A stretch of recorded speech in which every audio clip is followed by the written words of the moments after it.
This Steve Jones Show podcast is now loading. The Steve Jones Show podcast is presented by Sunbury Motor Company, Brewers Outlet, and Purdy Insurance.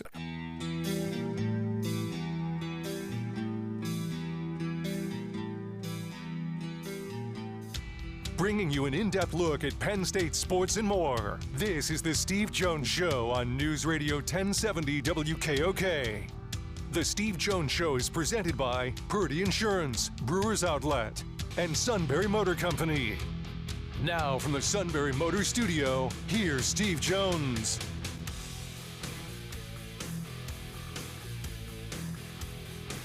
This half hour being brought to you by Brewers Outlet, Reagan Street in Sunbury, the beverage supermarket. Imports, domestics, microbrews, the best selection of beer anywhere. Wine coolers, water, soft drinks, snacks. They roast their peanuts fresh and out every day. 6 great flavors of slushies. Ready-to-drink cocktails. Jack Daniels, High Noon, Crown Royal.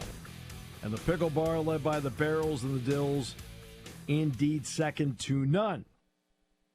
All at Brewers Outlet, Reagan Street in Sunbury, the beverage supermarket. Very pleased to be joined by the outstanding Jon Sauber, Senator Daily Times. John, welcome back to the show. It's great to have you with us. Thanks for having me on, Steve. Always appreciate it. John, you asked James a couple of questions today, so let's get to what you asked him about. And I know, obviously, one of them did deal with the offense. Yeah, no, I asked him kind of if anything he's seen constitutes sort of identity shift, right, for this team. I think, his answer was interesting, right? It seems clear that maybe this team isn't, I guess, winning how he thought it would, or how maybe the those inside the building thought it would. And I wouldn't be surprised if we see, some lower scoring, grittier, grinded out games moving forward, because I think there is some maybe some concern about how the offensive line has played thus far and kind of what wins are going to look like for this Penn State team this year. Yeah, sometimes things fall into place. Last year, at the end of the year, things fell into place for them. The running game part, we've seen what Katron Allen has done. We know that Nick Singleton is a lot like Dyer Hill of Oregon. You get him a crease, he can really go. When you look at what they're doing up front, what are you seeing and not seeing? I'm seeing a left side that has been really good. Drew Shelton, Venga Ioane, and even Nick Dawkins up the middle have been really good. I think, honestly, right now the issues are more on the right side of the offensive line. We've seen Nolan Rucci struggle in the past in the run game, and I think that kind of has happened again this year. I think that's been the biggest thing, right? Like, you can't have half of an offensive line playing well and expect to be able to run or have a lot of time in the passing game even, right? Like, I think their best runs are going to come on the left side of this offensive line, and unless they make changes to personnel or what have you. I think one of the biggest things I've noticed is, Anthony Donker got to Penn State as a guard and then played right tackle in the lead up to the Peach Bowl against Ole Miss, and they realized how good he was there. And I think it's pretty clear that that's where he should be, right, at right tackle. And I'd be curious to see if anything shifts with that moving forward. But yeah, I think basically I've seen essentially a left side that is performing up to the level, and a right side that has flashes, is good at times, but as James said, with a lot of the offense today, is kind of been really inconsistent.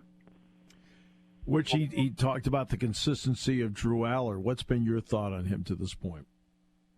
Yeah, I think, I think the biggest thing with Drew is that all of the external expectations for him are probably now a little lower than we thought they would be heading into this season, right? I think maybe the ceiling isn't as high there, but I don't mean from what he could do on any given play. I just mean from a game-to-game basis, because with Drew, it's one of those things where the highs are incredibly high, right? Like best, quarterback in college football high on some of these throws, where how did he make that happen, right? He's like the only one on the planet who can do it.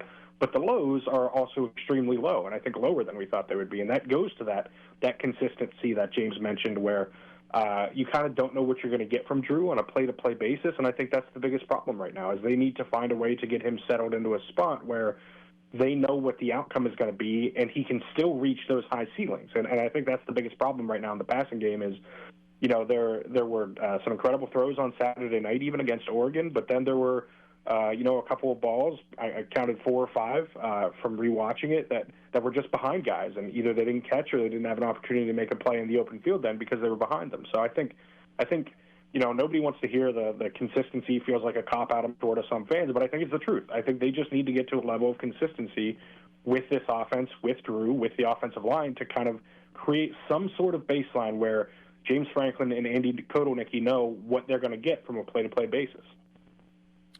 Yeah, that's interesting. And I will say I want to be fair to Luke Reynolds. There was a ball early in the game where I said in the broadcast I thought it was catchable. That ball was behind him. All right. Yeah, I mean, you need guys to make tough catches. I understand that. Okay, I do understand that. But I want to be fair to Luke Reynolds, too. And so, defensively, when they had Oregon in 3rd and 5 or better, Oregon went 0 for 9, which meant Penn State was playing really good down and distance in those situations. Because of the 4th down part, they kept drives alive because that's Dan Lanning's MO. He goes for it on 4th down. He's not shy about doing it.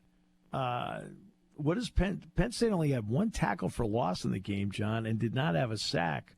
And you've got to go back a long way, years, to a Michigan game where they didn't have a sack, and a long time since they've had fewer than 2 tackles for losses in a game. Yeah, I think there's a lot at play there with that, too. This is a situation where I was really high on Dante Moore going into this game, and I think he's the best quarterback in college football coming out of it, right? Like, I think he was fantastic. I think, as Denai Dennis Sutton was asked about postgame, I think there were maybe some holding calls that didn't get called, and James kind of alluded to that today, too, that maybe they get home on some of those sacks, on those TFLs, if either guys aren't held or they at least get a positive play for the defense if those calls are made. Like, Oregon had that, I think it was a 23-yard gain on a play where Denai was clearly held, and it went uncalled, and it obviously blows up on social media. But, that was a big swing, and I believe it was on Oregon's first touchdown drive, too, that kind of got the offense rolling a little bit for the Ducks. And so I think that part of it is really important, but I also think, as James said, by the end of the game, the defense is just gassed, right? And they couldn't kind of stick out there. Some of that is on them for not getting off the field on some of those 4th downs, but I think more of it is on the offense not being able to sustain drives and not playing complementary football that they needed, because this defense is going to bend but not break, and to hold what I would say is the best offense in the country to 3 points in the first half, 17 points in regulation, is a massive win and frankly deserving of earning a victory for that unit. Yeah, no, Jack and I both felt the defense was keeping them in the game, and the holding penalty that was not called. First of all, the referee, Ron Snodgrass, that's not his call. He is moving with the quarterback because he's rolling out. So he's doing his job. Right? No names. The other guy is looking right at it. Right? Yes.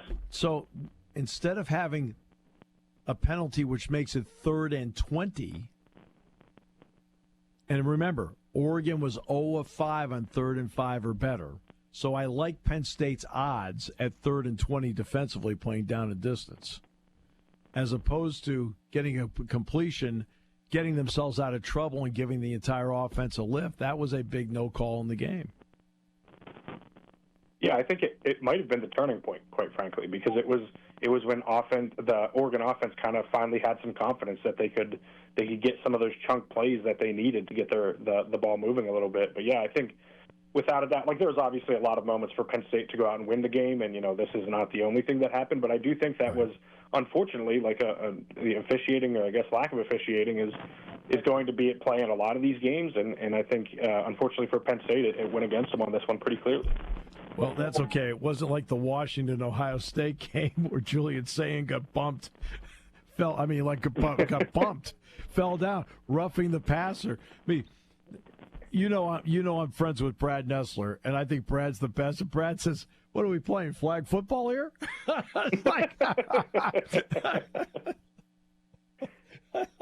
It's like, no offense. That's a bad call. Yes, very, very much so. That's a bad call. What are we doing here? All right. So, moving forward, and you have to move forward at some point. What do you think? It doesn't matter who the opponent is. It turns out it's UCLA. What do you need to see to see if some of the consistency is starting to fall into place? I think, honestly, Drew Aller just has to be more of who he was last year, complete more passes, miss. Like, I know it's simple, but, like, just miss less, right? Like, I think it can be that simple sometimes. Put those throws on the money, be on the same page with his receivers, and those are the biggest things. And I know, James talked about running to be able to open up the play action. Passing opens up the run game even more, and I think that's even more important, right? Like, the more that Drew is able to do as a passer, the larger the gaps will be for Katron Allen and Nick Singleton, the more likely it is that Singleton can hit some of those home run runs that he's hit in the past in his career. And maybe, as James said today, like the rushing totals and the stats look different if he hits on 2 or 3 big runs that just haven't been there. And so I think Drew kind of getting to that point where he's hitting guys that are open, not even necessarily making the difficult throws. It seems like he's going to do those no matter what, right? Like the really hard ones, he can always find a way to get 1 or 2 of them a game. He just has to get the easy ones, and I think the right side of the offensive line just has to be better too, and that's going to be the 2 biggest things I'm watching moving forward with his offense. Because if the right side of the offensive line is better, the running game will be better. Drew will have more time and will be able to work through progressions, which he's really good at doing.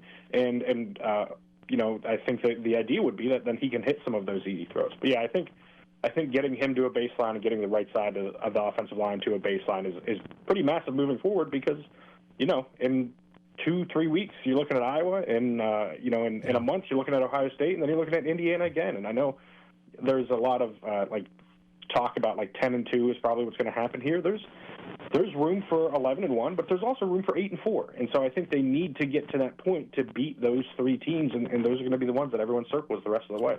Right. We are a month into this season now. So the next time everybody plays, it'll be October. In this opening month, LSU has a loss, Georgia has a loss, Alabama has a loss, Penn State has a loss, Texas has a loss, Florida State has a loss. This is the opening month. Okay. Yeah. I mean, what are we seeing in college football right now? I haven't even gotten to Clemson having 3 losses and Notre Dame has 2. Yeah, I think the game has just kind of changed, right? And this is what it's going to look like moving forward. I wouldn't be surprised if, there aren't any undefeated teams at the end of the regular season. Frankly, at this point, I'd be kind of surprised if there was an undefeated team at the end of the regular season. I think there will be a lot of 2-loss teams in the playoff, and I think you kind of can't take any result for granted at this point, right? Because, like I said, those 3 games for Penn State will be the ones that everyone circles, and they're not all given in either direction. Anything can happen at this point. As you said, we've learned this first month of the season that just because you have a preconceived notion about a team or a player or what the playoff's going to look like, it can get thrown into a whirlwind really, really quickly. Yeah, no question. Because when Penn State did not win the game last year against Ohio State, we're in the post-game show, and I was talking about, hey, look, the bottom line is, I said, your team is in a 4-game playoff to make the playoff, and it turned out they won all 4. And then I looked at Jack Ham, and since he has been a part of 4 Super Bowl championships, I thought it would be appropriate to ask him a question. And I said, Jack, you ended up being on 4 Super Bowl championship teams. How many were undefeated? And, of course, the answer was none. Because now, Yep. this is what college football's become. It has become the NFL model. Yeah, I think it's much closer to it at the very least, and I think honestly, the talk of expansion to an even broader playoff, we could see it shift even more dramatically in that direction, right? And this is, like you said, this is just kind of the sport now. I think it's an adjustment for everyone, and I think eventually, whether it's this year or next or the year after, there will be 3-loss teams in the playoff. It'll just be how it happens, and that'll be an adjustment too as it kind of expands. And this is frankly, it's how a lot of sports are, right? I think college football for the longest time was the last bastion of only the elite of the elite have a chance to win it all, and you must be undefeated to have an opportunity at that, or at very worst 1 loss. And now we're seeing it shift into being more as other sports are, even college basketball, right? Like we've talked about on your show before, like the expansion of the NCAA tournament. There isn't a single team most years that have less than 3 losses, right? Like this is just how the sport is, and I think college football shifting that direction is probably a good thing for the long run, even if it is a massive adjustment for everyone in the short run. It's one thing to look at them on video, but the MO on Oregon coming in is, boy, this team can run. Now, when people hear that, what do they think of? They think of the running backs, the wide receivers, Sadiq, the tight end. What struck me was how well Oregon ran on defense. What did you think of the team speed they had on defense? Yeah, I think they are as fast as a defense as there is in the country. I think Penn State could actually make an argument for that too. But, yeah, I think the way they fly to the ball is incredible. And it's at all 3 levels, too. I thought the one weakness that Penn State might be able to pick on is up the middle defensively. That for as big as a guy like Bear Alexander is and Amari Washington is, they had been able to be had earlier in the year on running plays because they weren't kind of as physical as they needed to be. Well, they were on Saturday night, and they were big and physical and fast, and that was true at all 3 levels. And I think that's, I wouldn't be surprised if we get to January and this is the team that wins the national title. I think they are very clearly in that tier. And if I had an AP vote, like I would probably have them at number 1 right now, and maybe Ohio State second, but I don't know who would be third after those 2 teams right now, because I think they've both shown in Oregon to this point even more so than Ohio State that this is what it looks like on both sides of the ball. You have to have that kind of requisite speed that you mentioned, and just the size, the strength, the athleticism is phenomenal, and that's how you put together a defensive performance like that. You fly to the ball, you play with physicality, and you dominate, and that's what they did. I do have to ask you a couple basketball questions. One deals with when the Big Ten released its schedule. They also threw in that on the men's side, all 18 schools would go to the tournament in Chicago. So after a 1-year respite, they're going to go back to everybody being in it. Because I think now they can get the arena. They didn't have the arena on Tuesday night last year. The Pacers played on Tuesday night. Now they've got, I think, the agreement to get the arenas opening up Tuesdays for them. What did you think about that move? Yeah, I mean, I don't mind. I always enjoy more basketball, more football, right? So I love conference tournaments, so I think it's a lot of fun. But at the same time, I also don't know that I had too much of an issue with the bottom 3 in the conference missing out because, it's easier for me to argue if they had shrunk it to 8 teams or whatever that it's suddenly 9 and 10 are left out. But if you're the 16th, 17th, 8th team, best team in the conference, I think your argument gets a little flimsier. But I will never say no to more postseason basketball. I will certainly be watching all of those games, no matter what the format is, by the time March rolls around. Well, 14 out of the 16 made it last year in the SEC. So, Yep. so I think there's an argument that a lot of people can make it. All right. Yeah, it is possible. True. It is possible. Which then brings me to the next part. College basketball. Look, that's the way the NCAA makes up for money is on the basketball side because they are in charge of that part. All right, not in college football. All right, they're going to go to 32 teams, 32 games next year. Your thoughts on that? Yeah, I know it's so simple for me, but more basketball the better. I would hope that it would turn into more high-profile matchups, right? And I think that is. We're seeing that in college football now, with the SEC going to 9 conference games with the mandatory Power 4 opponent for your 10th game at least. I would love to see more of those types of matchups in college basketball. We have the Champions Classic, which is awesome. All the preseason tournaments are usually really good. I would just love to see a continued expansion of, hey, you're better off playing a top 10 team in November or December, and it won't harm you if you lose that game by the time March rolls around, right? I think as long as they keep incentivizing those better matchups, I think this is good. The last thing we all want to see is, a top 5 team in the country playing a bottom 5 team in the country. I don't think that helps anyone out. But as long as they can make it work, I would like to see more preseason tournaments, more high-profile matchups, more of, frankly, meaningful games where we can learn about these teams in November and December rather than just watching as they coast through non-conference play and having to wait until, in the Big Ten's case, early December or other conferences early January to figure out if they're any good or not. So that game against Prairie View A&M doesn't spark you at all? No? It really doesn't, Steve. It just there's just nothing going for me on that one. Boy, rough room.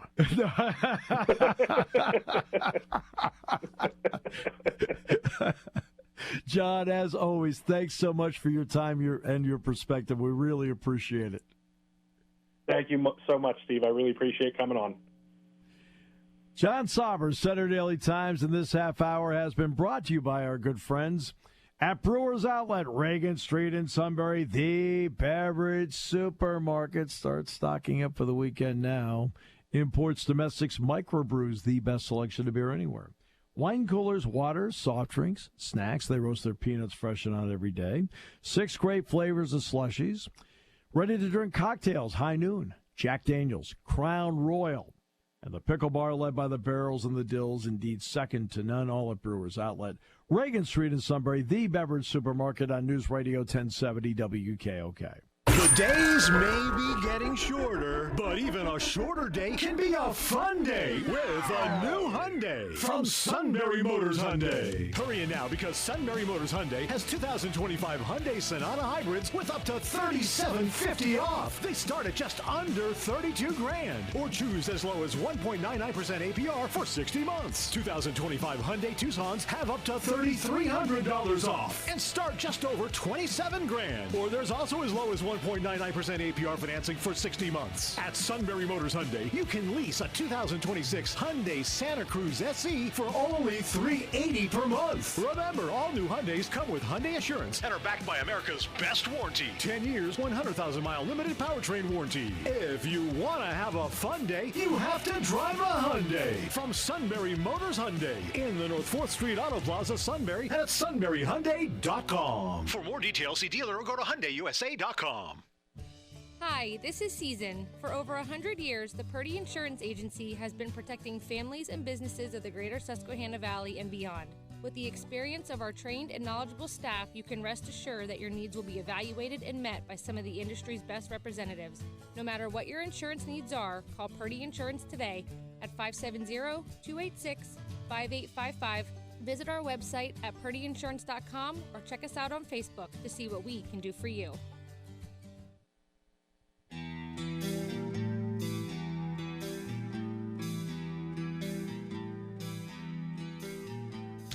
Bringing you an in-depth look at Penn State sports and more. This is the Steve Jones Show on News Radio 1070 WKOK. The Steve Jones Show is presented by Sunbury Motor Company, Purdy Insurance, and Brewers Outlet.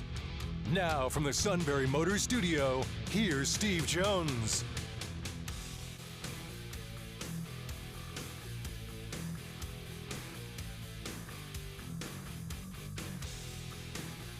Welcome. Great to have you with us. Half hour brought to you by Sunbury Motors, 4th Street in Sunbury, Sunbury Motors Kia.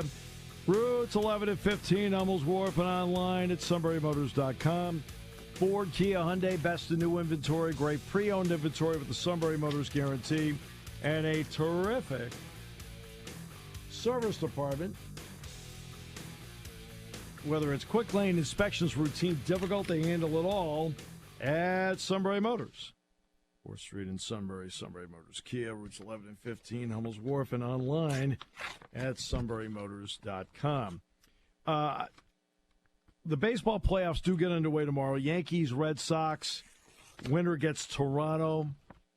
Tigers, Guardians, winner gets Seattle. Reds, Dodgers, winner gets the Phillies. And you may have noticed that the Mets aren't in it.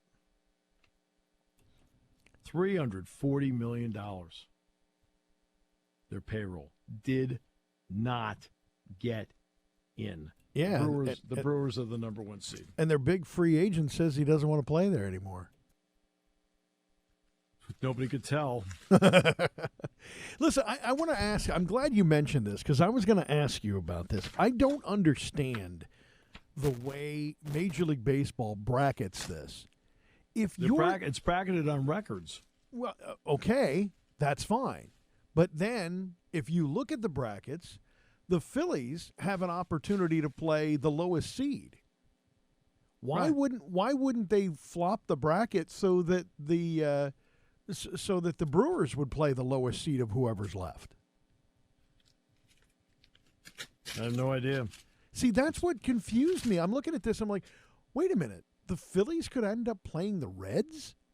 Well, Yes. That's if I'm the Brewers, it'd be like, hey, I got the number 1 seed. Remember that. It not only means home field advantage, but we also get to play the worst of the the lower seeded teams. Not the worst, but the lower seeded team. Nope. Sorry, the bracket didn't work out that way. Okay. Just doesn't make any sense. And in the NFL, they move it around, don't they? Like the bracket. Yeah, they do. Yeah. Yeah, So they so do. so the top seed is going to play the lowest seed that's remaining. That confused me. Yeah. And like, other than having home field advantage throughout the playoffs, okay. I got no other bonus? Nope. Sorry. Yeah. But if the Dodgers win, the Dodgers get the Phillies. Correct. Which I don't like either, because now we're going to have a couple of games starting at like 10:30. Yeah. So and they're going to have to, and there's no win for Major League Baseball when you're in a playoff and there's an Eastern League or an Eastern team and a Western team, a Pacific Coast team, let's call it, playing each other. If you play it in prime time in the West, it's way too late for anybody in the East. If you play it in prime time in the East, then it's way too early in the West, and you can't have like a Los Angeles home game starting at 3:00. Nobody shows up for the 7:00 games until 8:30. Yeah. If I'm Major League Baseball, I'd be like, please, the Reds need to win this. The Reds need, and you got the same situation with the Padres too, potentially. Well, the Padres are really good. They could end up Right. They could win and end up playing the Brewers. Right. That's exactly right. And And at the least Padres there, have the Cubs. So right? yeah. And the Padres Cubs, at least you've still got what, a 2-3 hour time difference there too. 2 hours. 2 hours. Okay. It's Central Time, Pacific Time. Math wasn't my Chicago's strong in point, along Central with Time. English. It's like, it's just so. the issue is in the first round. You can't avoid this because you have 4 series going on. So 2 of the games Right. have to be, Right. it's the way it is in the opening round. It's not that way when you get to the American League Championship Series, or even the Division Series. It really isn't. I mean, Division Series, they'll have afternoon games and so forth. They're trying to stagger it out in such a way. But, yeah, I mean, you have to. Because I was in Los Angeles last year for the Mets made it to Game 7 with the Dodgers last year in the National League Championship Series, right? Does that make sense? I think so. Yeah. And we were out there for that, and instead of going to the game, which we could have, we went to a restaurant. All right, so Makes sense to me. like, you got to be kidding me. Yeah, I and the other thing is I have no idea what network is carrying what.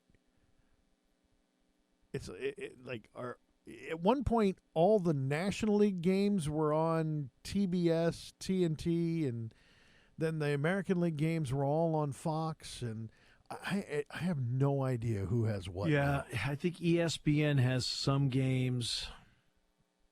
TBS has some games. I mean, I think one of the worst things you can do is that, yeah, I want to be on TV, but you can't make your fans have to work hard to find it. If I have to go through the channel guide for a half an hour to see where it is, there's a problem. Yeah, exactly.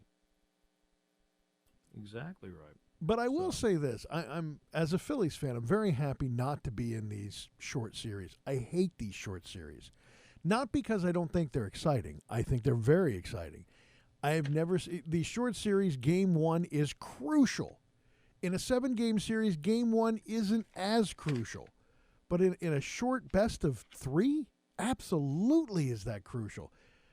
But it's just nerve-wracking if you're a fan in one of those games or in one of those series. Yeah. And you better have 2 quality starters, because if you and some middle inning relief. I don't think you have to be as heavy at the back end of the bullpen in these short series, but you better have somebody that's a quality starter. And if they don't happen to have a really good start, how quickly do you pull them out of there if you have it for a middle inning reliever? Because you don't want to get behind in these games early.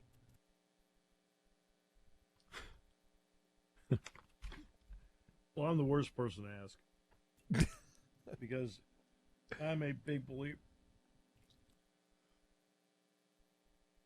I'm a big believer in don't panic, as you know. Panic. I don't even think you know the definition or how to spell it. And I don't mean that in a disparaging way. I have never known you to even think about the word panic. Me, on the other hand, in the playoffs, I spell more it with panic all capitalizing. moves. I sit there and go, "What is wrong with you?" I'm sorry, I talked over you. Stop. See, what's happened is this. They want to be able to go into the press conference and tell everybody they did something. Because if they don't do something and it fails, oh, you should have done something. Like, just don't listen to the outside world. You've got to manage the game the way you think is best to win the game. I made a move. Wasn't a good one. Sorry. Yeah, I think... First time I ever saw that, and I said to myself, the manager panic, was in the World Series, and I want to say it was 81, and Bob Lemon was the Yankees manager. And I think it was Tommy John he had on the mound. And Tommy John's pitching great. Got into a little bit of trouble, yanked him. I thought, they're dead, they're losing, it's over. And they said, why? I said, he panicked. And they lost. Because he panicked.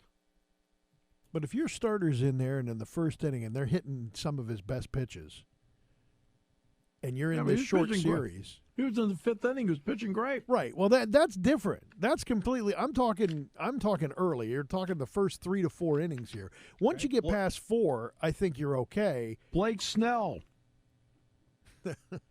Blake Snell. But if you're in 1, 2, or 3, and they're hitting your best pitchers in there, or one of your best pitchers in there, and they're hitting his best stuff, I think you got to be thinking, okay, I've got to have somebody ready to come in here in my middle inning relief. Blake Snell. Okay, the only people happy with him being pulled out of the game was the analytics department and the Dodgers. Okay, hey, good, great analytics move. You want to know how many games the analytics department has won over the years where they had to make moves? None. Easy to sit in an office and say you should have done this. No. Blake Snell. Really? This is where everything's going to show up for the Phillies. No Zach Wheeler. No Alvarado. I'm okay with that.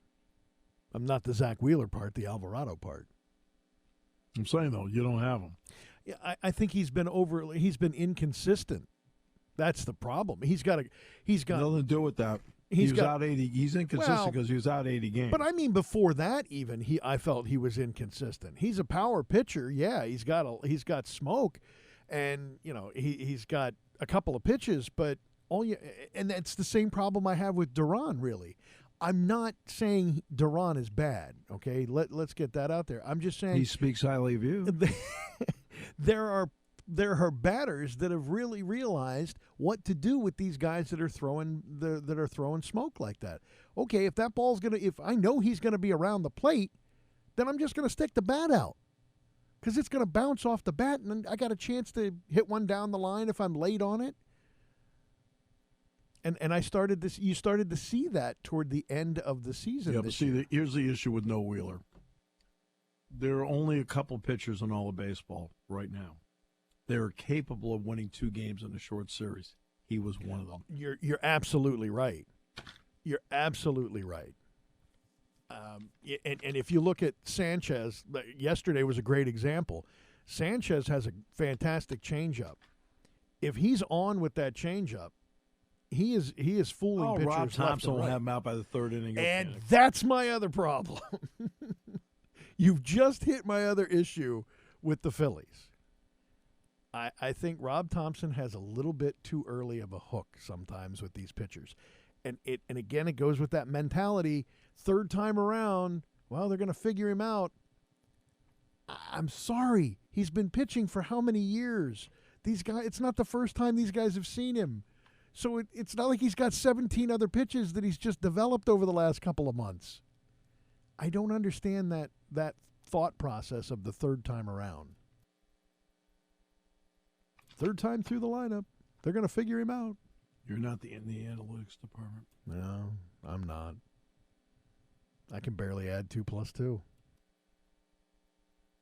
So I tell everybody, that's what I told the broadcasting class for years. Remember something, because they were like, I would ask them, how many of you think WAR is an important stat? They get all these hands go up. I said, really? And then I'd take a piece of chalk. I said, why don't you come up here and show us how to calculate it? Huh? QBR, really important stat. Really? Why don't you show us how to calculate it? I saw that your job is not to broadcast to the analytics department. No, your job is not to broadcast. Your job is to broadcast to the fans.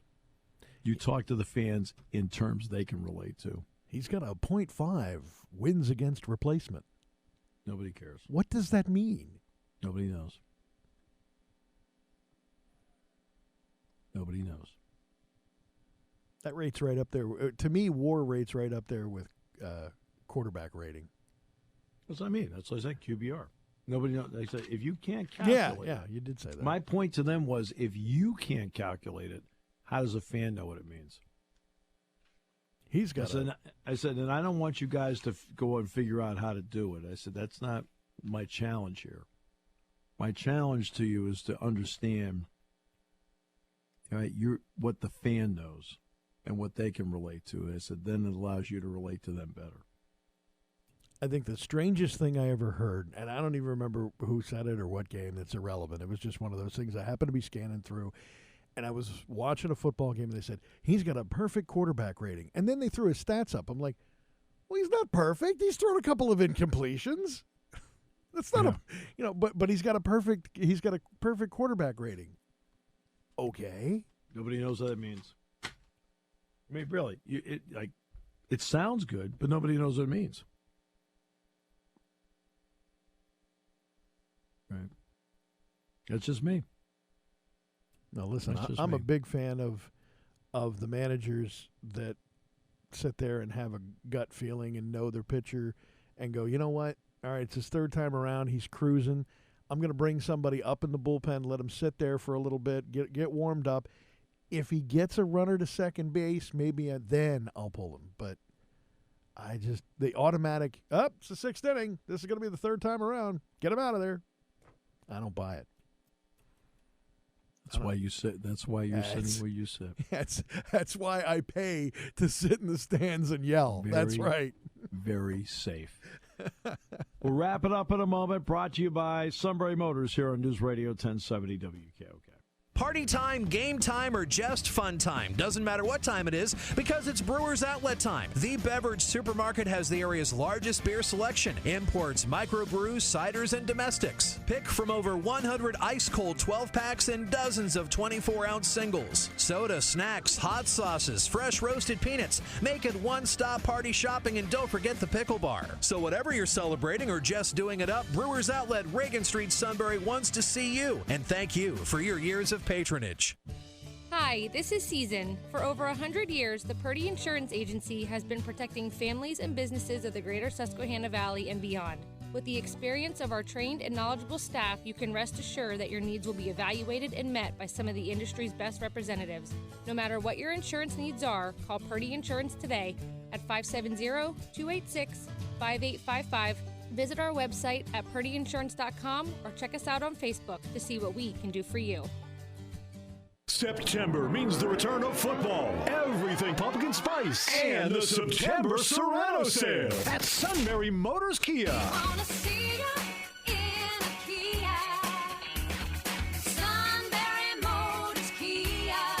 That's right, the September Serrano sale is on, and SMC has 10 2025 Kia Sereno turbo models with $1,000 in Kia Finance bonus cash and as low as 0% APR financing for 48 months. The 2025 Kia Sereno hybrids have as low as 0.9% APR for 48 months with an additional $500 in Kia Finance bonus cash. And Sunbury Motors Kia has 2025 Kia Sereno S all-wheel drive models starting at just over $35,000. Remember, every new Kia comes with a 10-year, 100,000-mile limited powertrain warranty. It's a September to remember. The September Sereno sale at Sunbury Motors Kia on the Strip in Hummel's Wharf and at sunburymotorskia.com. Smooth skin and soft hair comes from where?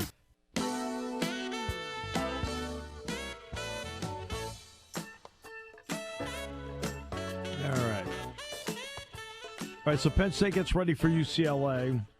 We did spend the opening half hour and then the third half hour talking just about Penn State football. And today's an off day, but it's always an important day, too. Monday is one of those days where you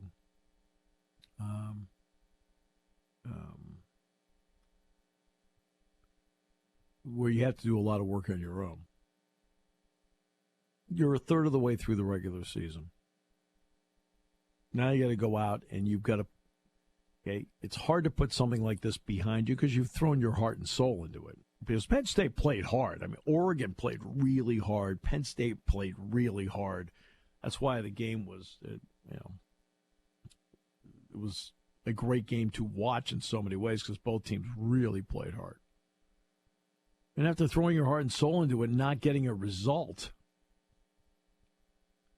that's the tough part. Now, Oregon has the bye week this week. Then they come back and they have Indiana in Eugene at Autzen a week from Saturday. Penn State goes to the Rose Bowl this week to take on UCLA. Really, UCLA hard to get a grasp on. Nico Iamaleava at quarterback leads them in rushing and in passing.